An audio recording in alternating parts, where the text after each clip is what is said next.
Welcome back to A Celtic State of Mind. Hi, Laura. Hello. You're back. This is the first match day coverage we've done since Boxing Day. We did cover one of the B team games at the weekend, Colin, Kevin and I. But it's back to the first team action. And I don't know if you got an opportunity to listen to the bulletin earlier on today, but can I just say big shout out to Tony Haggerty because he predicted the start 11 is that exactly how it starts tonight. I mean, any surprises in there for yourself, Laura? No, I mean, it's pretty much as I expected. I would think of the new signings, Ideguchi was the one most likely to miss out from what I saw. So definitely excited to see Hatate and Maeda make their debuts and see what they bring to the team. Happy to see Forrest back in from the start. He's obviously had a bit of a bit part season so far, and it's just good to see him back in the fold. Carter Vickers as well. That back four, in fact, Carter Vickers, Starfelt, Juranovic, Taylor. Good to see them back in. Hart back as well after an injury. It's verging on probably about as strong a team as we could put out, and it's really good to see. Well, let's start off with that defence then. There was a discussion had between myself, Amy and Tony earlier on, and we were discussing who we would have started at the back. Of course, Tony got it right. Do you think yourself that is our strongest backline as it stands, Laura? I would say so. I mean, I think there's debate there about whether, Starfelt is going to be, the best option for us moving forward in the long term. But I think of the available players at the club that we've got, he's definitely in there. Carter Vickers is one of the first names in the team sheet for me. Ralston's had a fantastic season, but I think everybody accepts that, out of him and Juranovic, if you're able to play a right back, it would be Juranovic. Taylor is not one of my favourites. I would probably rather see Scales in there if I'm completely honest, but Taylor's not really done very much wrong this season since he's been in that position, and so I think I don't think anybody can complain about him. But seeing that back four, it's starting to become what you might suggest as a settled back four, injuries aside, and I think that in itself is a strength that we need to look at. We look at how the team's developed since, Angie's early games in Scotland, and the fact that, he was basically throwing defences together. It now looks as though, we might debate whether Juranovic or Ralston should play right back or Scales or Taylor should play left back, but it looks as though we do have a settled back line. And I think the biggest, most important part of that, even more important than Carter Vickers, is the man at the back in Joe Hart. We were chatting earlier, Laura, about goalkeeper situations, the fact that perhaps Tommy Burns and even Martin O'Neill suffered from not having that man you could 100% trust at the back. And Joe Hart, we've said so much about him. It's great to see him back because, of course, he missed the last game against St Johnstone. Yeah, there was a bit of concern, I think, about how long it would take him to come back, and hopefully he's back in the form that we all know and love him for from earlier on in this season. He's just been, for want of a better phrase, just probably for me one of the key changes that Ange has made since he came in. He's shored up things at the back. He's made a sometimes shaky back line much more solid, and for a team and a club who have spent the last couple of years since Craig Gordon left looking for that sure pair of hands between the sticks, he seems to have come in and solved that issue no problem. So it's great to see him back in. It is, particularly when you look at last season's debacle at the back, with regards to who plays in goals, whoever it is out of the three, none of them fully fill you with confidence. We now have this goalkeeper situation, albeit, on the bench, Scott Bain, obviously, there is some faith in Ben. He's just been handed a new contract. He is undoubtedly the number two. In terms of the goalkeeper situation then, is it time to offload Hazard and Barkas? I mean, I've always looked at Hazard as being a young goalkeeper. He's not a young goalkeeper. He's at that stage where he needs to play first-team football. And I know that he was handed a fairly long contract after the Scottish Cup win against Hearts. However, it doesn't look to be featuring in Angie's plans. Now, Laura has... Sorry, Laura, I interrupted you because you froze, but you are back. I was premature there. I jumped in. Sorry, on you go. No, I'm just saying, I think Hazard is one of those situations where he's probably an example of the worst type of handling of a player that we've ever had at the club, in terms of, he just, the contract getting offered to him after a couple of good performances, and then him being dropped out the team when through no fault of his own, really. I just think that for him and for Celtic, it's probably best if he moves on, because if he's not going to take his chance at the club by now, then I don't think he ever is going to. It was very strange, and probably one of the strangest seasons that we have in living memory. It was strange, the handling of Conor Hazard, pardon the pun, 23 years of age now. He was one of the heroes of the quadruple treble winning side on the day. But when you look at the fact that he's 23 and you look at the lack of games that he's actually had for Celtic, he's not in double figures yet. He's had loan spells out at Partick Thistle, Falkirk and Dundee. He does have 3 international caps. And I just think that when Bain gets the contract announced today, it looks as though Hazard at best would be third choice. And at that age, you need to get out and get some game time, young man. So we'll see how that goes. And again, looking at that defence, I do fancy Ralston over Juranovic, and it reasons being, I don't think Ralston has done anything to really explain his removal from the defence. And I don't actually think defensively Juranovic has done enough to be in there. But I'm not arguing with the big man. Ange knows best. Carter Vickers, though, he's in his 7th loan deal. It looks as though he's found a place that he can call home. He's 24 years of age. This is his 24th appearance. And he's always looked assured. I don't think he's had a bad game, Laura.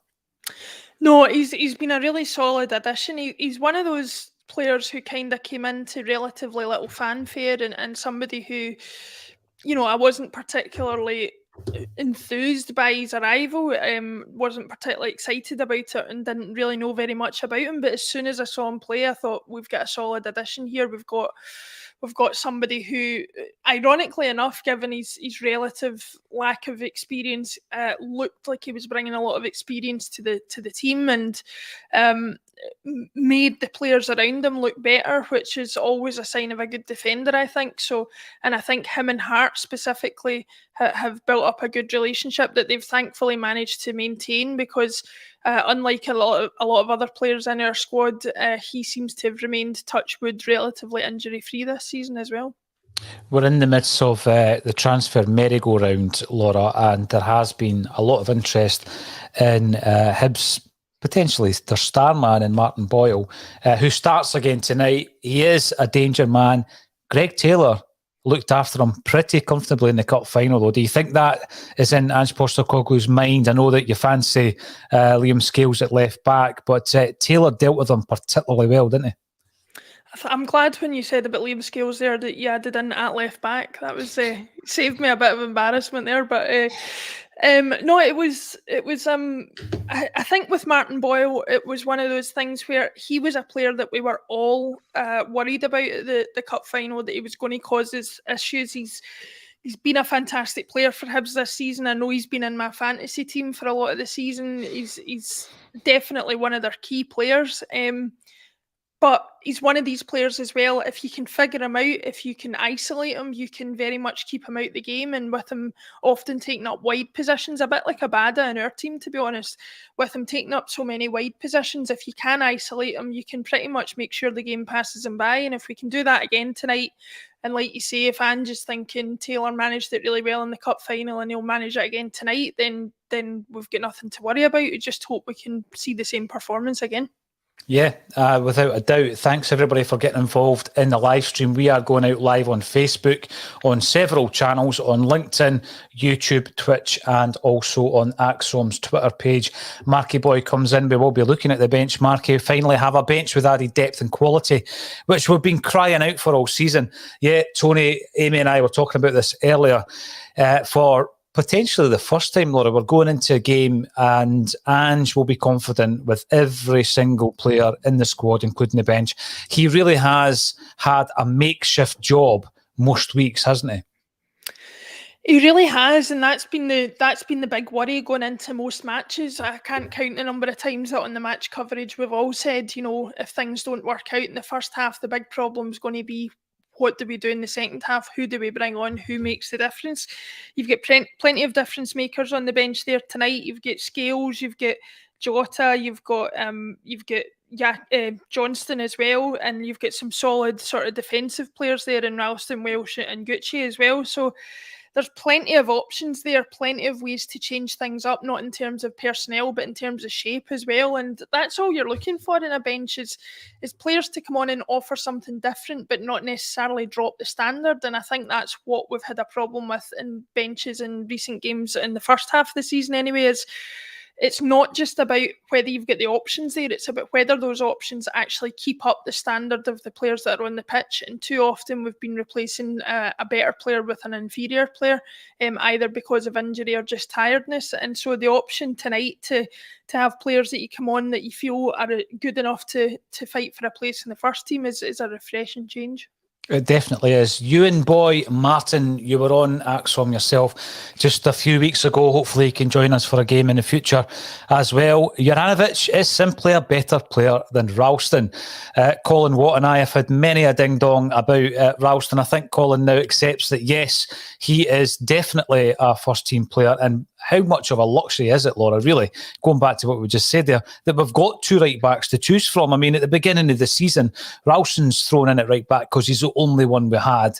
Leo O'Connor's sent down to Tranmere. It didn't look at that point as though there was a future for O'Connor, but he's been performing pretty well at right-back as well. It's just something I'm not going to complain about. I might just prefer Ralston, but I'm pretty chuffed that we do have the two right-backs. And we've got Rab McEwen, who also likes to look at the bench. Jungle Lion, greetings from Dublin. And the same to yourself. Joe Porter's already in with a prediction, 2-0 to Celtic. Forrest with the first goal. I'll tell you what, I wouldn't bet against that. Let's have a look at the middle of the park. We've got Callum McGregor, the ever dependable, 28 years of age. He's been playing first team football for 7 years. Isn't that incredible when you consider that Jamesy Forrest has been playing first team football for 13 years? That McGregor's been playing for 7 years. It just shows you the impact that both players had. One very young at 17, and McGregor, of course, 21 before he made his debut. Tonight, he will be making his 357th appearance for Celtic. The last time round, he got terribly tackled, I've got to say, by Porteous, and he was sporting a fairly large gash on his shin. How important will McGregor be for us tonight, Laura? Listen, I don't think anybody watching this or you and I sitting here need to state how important Callum McGregor's going to be. It's as simple as this. The team is just not the same when he's not in it. The dynamics of the team changes, the pace at which we play the game changes.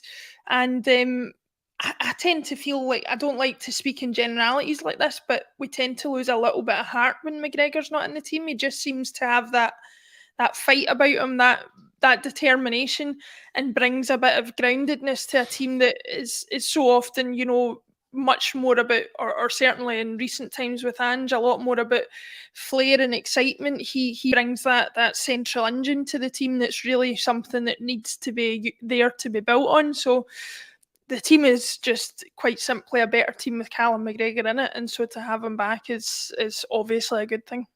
We've seen an evolution of McGregor as a first-team player, Laura, when he comes in under Ronnie Dyler, and he's one of these guys, again, if you think back, a lot of fans might have written him off. At that age, you would have expected him to have some first-team experience under his belt. He didn't. He had gone away to Notts County, and he was a big success at Notts County. Some English clubs were interested in getting him on board, but he was given his chance by Dyler.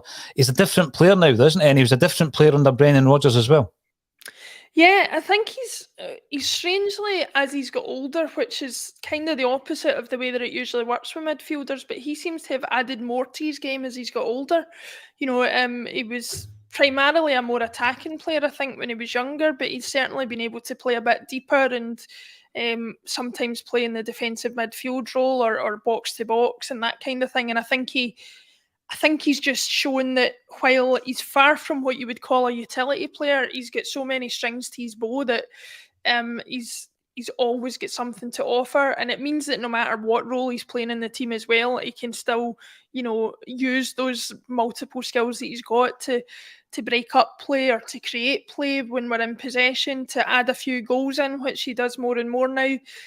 He's just, if you'd have said to me 7 years ago when he first came in that we would get to a point where I would hate to think of a Celtic team without Callum McGregor in it, I would have wondered if that would be the case. But to see him there at the heart of the team and making all the difference in the world, and of course now being captain as well, is exactly what you want as a Celtic supporter. Those products of our youth academy coming in, making an impact and looking like they're happy to be here as well is absolutely brilliant. Well, that's the thing as well, Laura. There's certainly, there will have been interest in Callum McGregor over the years. I was concerned when Brendan Rodgers left that he would be one of the players who eventually will have had his head turned and he might have gone down to England. I did expect that to happen, I've got to say. And then at the beginning of this season, remember, there was discussions on a Celtic state of mind around who should be the captain. And some people thought it was obvious because he was deemed to be the senior player in the squad. As I've just said there, yeah, maybe in age, but certainly not in terms of the years he's been in the first team, because Jamesy Forrest, who I don't think is captain material, incidentally, is in his 13th season. Amy reminded us today that Tommy Rogic is celebrating his 9th anniversary as a Celtic player. Nir Beaton is set to go into his 10th year, so there were other options. But I think what he's shown this season, that any doubts about his leadership qualities have been blown out the water this season as well. Yeah, I mean, it's one of those things where I think as fans we're very quick to come to conclusions about players and about their temperament and about their mentality based on how they present themselves to the public. And Callum McGregor is one of those players who has always been very quiet, has always never courted controversy, never been seen doing anything that he shouldn't do. And because of that, people automatically came to the conclusion that he was a bit of a wallflower in the dressing room and that he was maybe not going to have as high an impact as he might need for being a captain. But I think what's been shown this season, he's taken a bit more responsibility in terms of speaking to the press. Ange has spoken very highly of him, and I think the players have responded well to his captaincy as well. And it just shows that, for all the positives of a character like Scott Brown for being captain, he was very much a talisman that you could get behind, and a big character who you could rely on to, handle the heat and handle the pressure of being Celtic captain. Callum McGregor's equally as capable of doing that, just in a very different way, and both seem to be as effective as the other. Yeah, I remember a few years back, we did a live event at Carfin Hibs. For anyone who's watching from the club, from the supporters club, big shout out to you guys. One of the speakers that night was George McCluskey, another Celtic product of the youth academy. He was talking about coaching Callum McGregor as a kid. We're talking early teens, Laura, and the one thing that he had to coach out of him was the fact that he used to try and blast every shot and they ended up high and wide on most occasions. George takes some credit for Callum's control. You'll notice that a lot of the goals he scores from distance are completely controlled, almost passed into the back of the net, and George McCluskey had a big part to play, so big shout out to George as well. George obviously didn't have much to do with Ryan Christie's training then, I take it. You're just jumping on Colin Watt's bus now, Laura. The other midfielders tonight, we've got Tommy Rogic, we'll come back to the Magician, and a debut for Rio Tate. He's a player who came in, we looked at what he had done in the past, and what we've got to remember, if you were to look at the positions deployed by Callum McGregor, for example, it would tell you that this is a player who has played left back. Callum McGregor I'm talking about. Doesn't mean to say it's his preferred position or a position we would like to see him in. And I think Hatate suffered a wee bit from that. He came in, a lot of fans were saying, he can play left back. But he made it pretty clear in his introductory press conference, Laura, he's here as a midfield player. And I think the fact that he's been selected straight off the bat, as it were, doesn't really bode well for some of the other players, such as Sorrow, and indeed for McCarthy, who sits on the bench tonight. Yeah, I think there's one thing that you can say about Ange, and it's that if he brings players in, it's with the intention of playing them as long as they're fit. I think the only reason Giakoumakis hasn't played is because of fitness issues, but with Hatate and with Maeda and with Ideguchi as well, he's obviously identified these players as players who can make a difference. So bringing them in and throwing them in straight from the start is something that I'm really glad to see. As far as the confusion about whether he could play left back or not with Hatate, I think what Ange has shown with putting Beaton in his preferred position, changing Rodgic's role back to his sort of preferred role, making sure Furuhashi plays through the middle the majority of the time he's playing. Ange has shown that being a football manager is about playing a system that works with players who work in that system. He's not going to just put square pegs in round holes and play players out of position or out of their strongest position. He's going to play players where they are strongest. And if Hatate can be used occasionally at left back to fill a gap, then fine. But Ange knows the only way you're going to get the best out of him is to play him where he's strongest. And like you said, according to his interview, midfield is where he's strongest. Having not seen any of the new signings in any great detail, it remains to be seen like how they work and what kinds of players they are. But that's why I'm so excited about the game tonight, is to see, you know, we've all been very excited about them coming in and the early business that's been done, and the fact that, you know, our first signing from the J-League was such a big success that we're hoping that the three that have followed will also be a success. But that's what the excitement is tonight, to see what we've got in our hands exactly. Oh, it definitely is. We were talking there about the left back situation, and of course, young Adam Montgomery has been spoken about in terms of being moved on in a loan deal for the rest of the season. Do you think that's the right move for him and for the squad as a whole? I think last season he was something a bit fresh and a bit different in a time when the squad was struggling, and I think he won a lot of fans because of that, and obviously because he was a young Celtic product. I think this season I've not seen as much from him that suggests he's quite at that level yet that we need him to be at to be a Celtic regular. So if that's the case, then any kind of first team football or any more experience he can get under his belt at any level is going to benefit him and hopefully benefit Celtic in the future. It's the same as we've said about a lot of players. There's plenty of players in the squad we would love to see going out on loan to other Scottish Premier League sides, because it can only benefit them. That, you know, I'm sure Adam Montgomery wouldn't thank you for another 6 months kind of floating about the bench and getting the odd few minutes here and there. Regular games at a club where there's maybe slightly less pressure and slightly more work to be done is only going to benefit him. And you never know. We've just been talking about Callum McGregor and how long it took him to break into the Celtic team. Montgomery's still a few years off that age. And maybe like McGregor, he can make use of those loan spells and come back a better player and then make his impact in the coming seasons. I think it's vital for young players, Laura, to look at the examples of the likes of McGregor and even, you know, Tony Ralston, who comes in as a 17-year-old. There's a lot written about him. He gets a big bumper deal, disappears from view for several seasons. I mean, 2 years really in obscurity. He's loaned out 3 different times, but he comes back. And I think McGregor's example and Ralston's example to any young guys coming through is that just go and work hard. I mean, McGregor speaks about loan deals and how to deal with them. Don't see it as 1 foot out the door. See it as an opportunity to impress the gaffer. Make sure the scouting reports that come back are positive. And you never know when the change is going to be made and when you fall back into favour. Now, Paul Cockwell is a regular commenter on the Acsom Bulletin, so welcome to the show, sir. We do know that you're a Hibby, so let us know how you're feeling about tonight. I was watching the State of Scottish Football earlier on, and the Hibs fan Struan was saying that he wasn't too keen on the look of that Hibs lineup. So we'll see if they are going to be tormented by Tommy Rodgick tonight, who I think had one of his best halves of the season in the first game at Easter Road. How vital is he going to be in and around that box tonight for Celtic, Laura?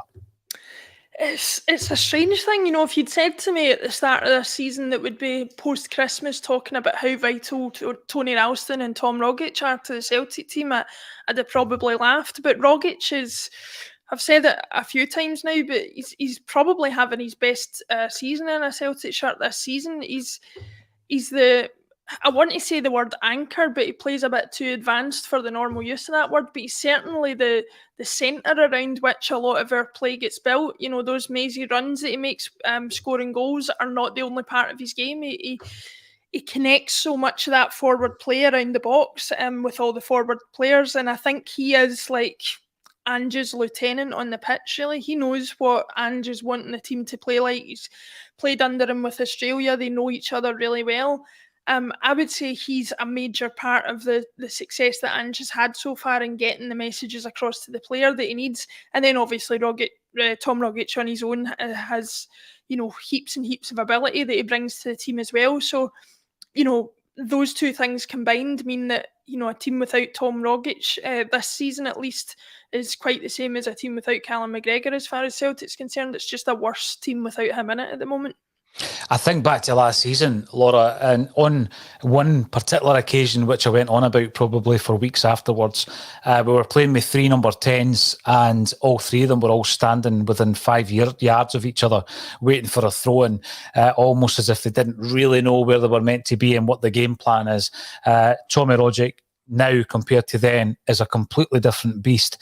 Up top then, the front 3 we have is Jamesy Forrest makes his return on the right-hand side. Maeda is making his first appearance in the hoops. And on the left-hand side, Lil Abada. Great to see Forrest back. Brilliant to see the debut. What's your thoughts on Abada on the left? I think it'll be interesting to see, because my recollections when Forrest and Abada have played is that certainly in the early part of the season, a lot of the time it was Forrest that went out wide left, perhaps because he was the more experienced one. So it'll be interesting if Abada does show up on the left tonight to see what kind of a difference he makes.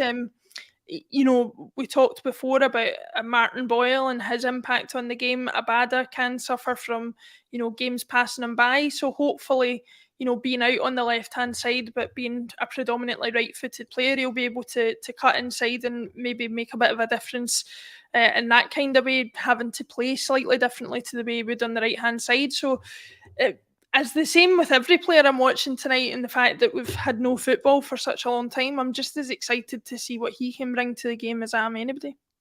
Yeah, I'm just looking at the footage from tonight's match. There are, I think, 9 Celtic state of mind contributors from the team at the game tonight. One of them's in Hungary, so we'll not have a go at him for not being at the game, and the other is down south, so they will be watching from home, just like yourself and myself, Laura. And on the bench then, we've already mentioned Bain, Scale, Giakoumakis. We've got Jota, might be making an appearance, McCarthy, Johnston, Gucci, Ralston and Welsh. And I think it would be great. Yeah, we love everybody in the hoops, of course we do, but we love Jota. It would be good to see Gucci and Giakoumakis making an appearance this evening if the game is going our way. Yeah, Gucci for obvious reasons, just because, he's a new player and it's always nice to see a new player get in and get a chance as soon as possible, so it's great. Giakoumakis is a big one though, because I still think we're far from having seen what he's capable of. I would really love him to come on and make a significant impact and kickstart his Celtic career, because I think he's far from the Ajeti situation where, I think he's still got a few chances before people start to question his future. And I certainly wouldn't be questioning his future for a long time, but he does need to start making an impact pretty soon. And just mentioning Jota, as you were before, I think there was a lot of concern when he went back to Benfica for a bit of rehabilitation and things, that the injury that he'd sustained might keep him out for a significant period. It's good to see him back on the bench tonight. He might not be match fit, but hopefully this is the start of the road to getting him back, because again, a team with Jota in it is a much more exciting one for us to watch. His impact since he came in from Portugal has been absolutely immense, and he's been as big a signing as anybody that we've brought in the door. No, you're right. And players of that quality, and Kyogo, of course, missing from the starting lineup, we're sure to miss them. However, when you look at some of the options on the bench, as we've said before, absolutely fantastic to have that depth finally. And that's without players like the aforementioned Ajeti, Barkas, Bolingoli and Soro. They're the 4 players I've identified that I think we should move on.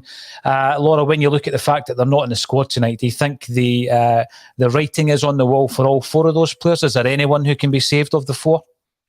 I think each of those players were struggling to suggest that they would be staying at the club even before we made the signings that we made. So the fact that we brought in those new players and they've fallen even further down in the list of preferred players means that I think, falling further down in the list means that they're closer to the exit door. And I think for all of them as well, the same as Montgomery, they're not going to thank you for 6 months on the bench, or in the case of tonight, not even anywhere near the bench. I think it'd be good for them to get out on loan to keep their match fitness up, to keep themselves in the shop window, and hopefully get a move on at the end of the season, because the value is only going to decrease if they're sitting on the bench for us or not playing at all. And even with Ajeti, although we spent as much money on him as we did, I think everybody can agree that it's just money lost at this point, and we just need to cut our losses as far as he's concerned.